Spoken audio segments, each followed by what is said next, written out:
गुरुदेव राम, बात थोड़ी अलग है। आजकल समाचारों में जो न्यूज़ है उसमें चुनाव, एग्जिट पोल और ईवीएम, इसके अलावा कोई न्यूज़ नहीं है।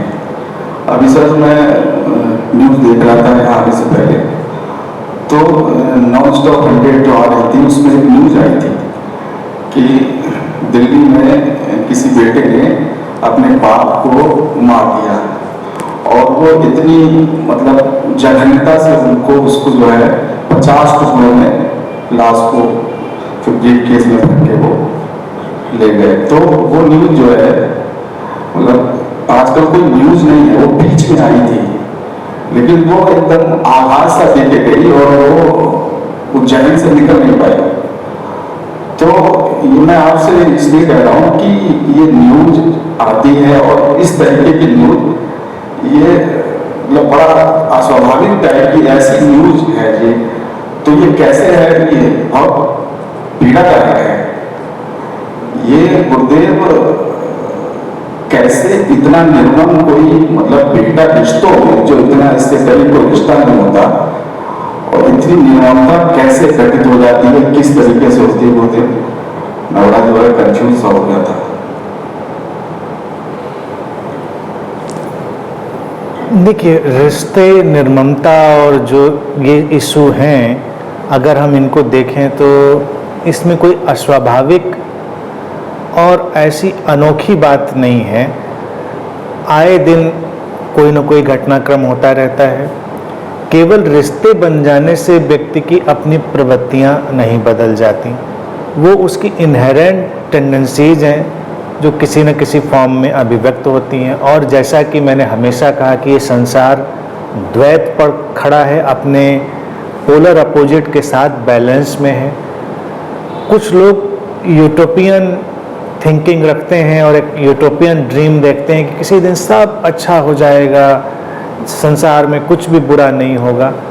तो ऐसा कभी नहीं होगा। अगर हम संसार में बुद्ध की उम्मीद करेंगे तो हमको संसार में उससे उतने ही विपरीत किसी ध्रुव की उम्मीद भी करनी पड़ेगी। और ये हमेशा रहा। भारतीय मैथोलॉजी में इसको बड़े ही खूबसूरत ढंग से और बड़े पोएटिक ढंग से दिखाया गया। ऐसा नहीं था कोई लड़ाई चल रही थी किसी की। भारत में अगर वो दिखाएंगे कि राम है तो राम का अपना एक उदात्त चरित्र है, तो पैरेलल रावण को खड़ा कर देंगे कि रावण का उतना ही उनको टक्कर देने वाला चरित्र है।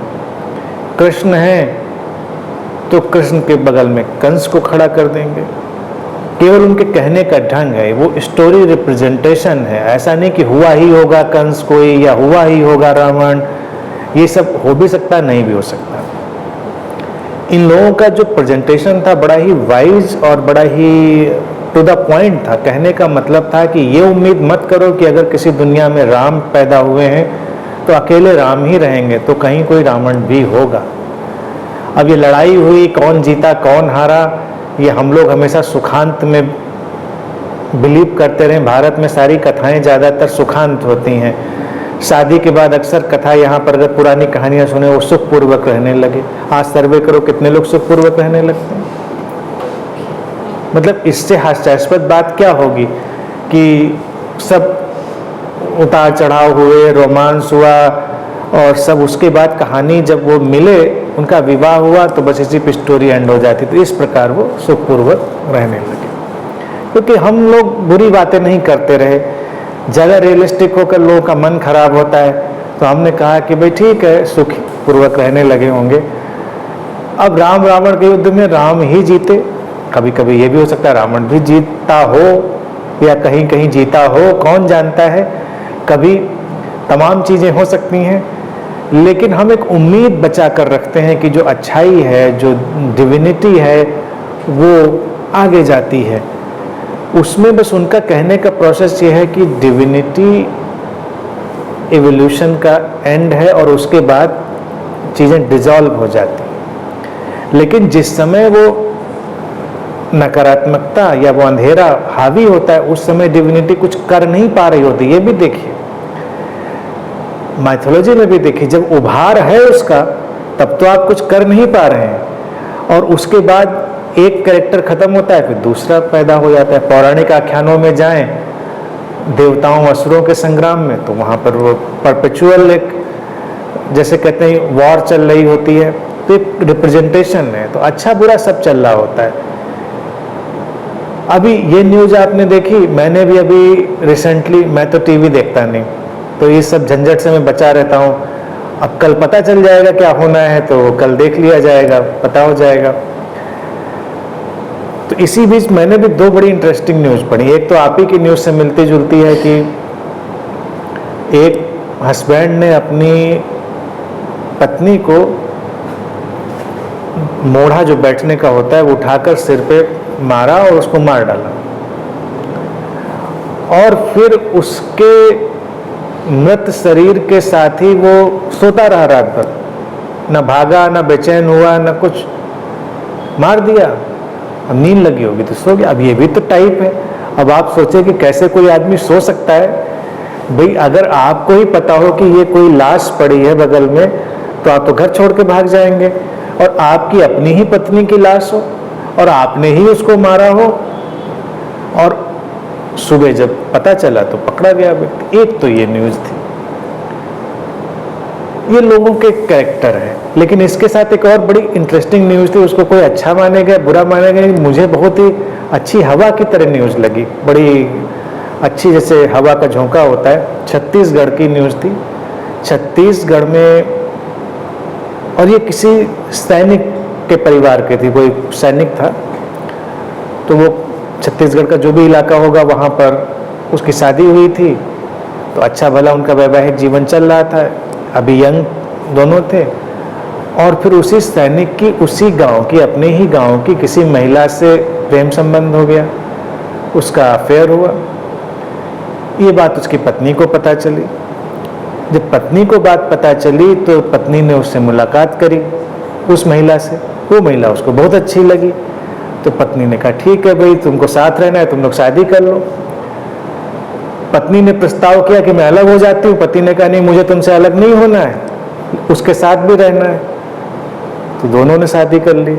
यानी कि एक फिर से आयोजन हुआ जिसमें उसकी प्रेमिका भी थी और उसकी पत्नी भी थी, और दोनों की रीमैरिज हुई और तीनों जने शांति अच्छे से रहने लगे।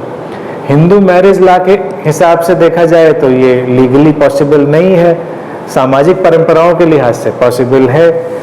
लेकिन आप देखिए कि जहाँ पर ईर्ष्या और मारामारी की इतनी घटनाएं, अब इसमें अच्छा बुरा मैं कुछ नहीं कह रहा, मैं ये प्रस्ताव नहीं दे रहा ऐसा करना चाहिए, लेकिन मैं ये कह रहा हूँ कि ये भी एक माइंड सेट है, ये भी एक माइंड सेट है।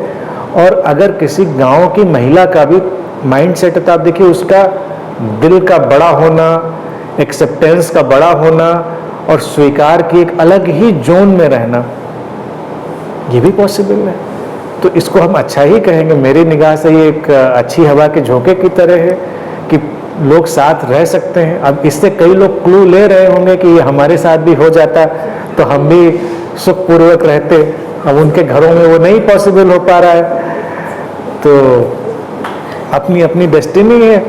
लेकिन इस घटना से मुझे जरूर अच्छा लगा कि ये ऐसे लोग भी समाज में हमारे हैं जो इतना बड़ा हृदय रखते हैं और कोई झगड़ा झंझट मारामारी में नहीं पड़ते हैं और शांति और प्रेम का चुनाव करते हैं। युद्ध और रक्तपात के चुनाव से शांति और प्रेम का चुनाव तो बड़ा ही है ना। अब अगर कोई कहे गलत क्या है, किसी की हत्या करना, अपनी पत्नी की, अपने पिता की हत्या कर देना, या किसी पत्नी का प्रेमिका को भी अपना लेना, उसका स्वीकार कर लेना, तो नैतिक अनैतिक अपनी जगह पर है। लेकिन अगर हम देखें व्यापक रूप से तो रक्तपात की जगह पर प्रेम का स्वीकार वही आध्यात्मिक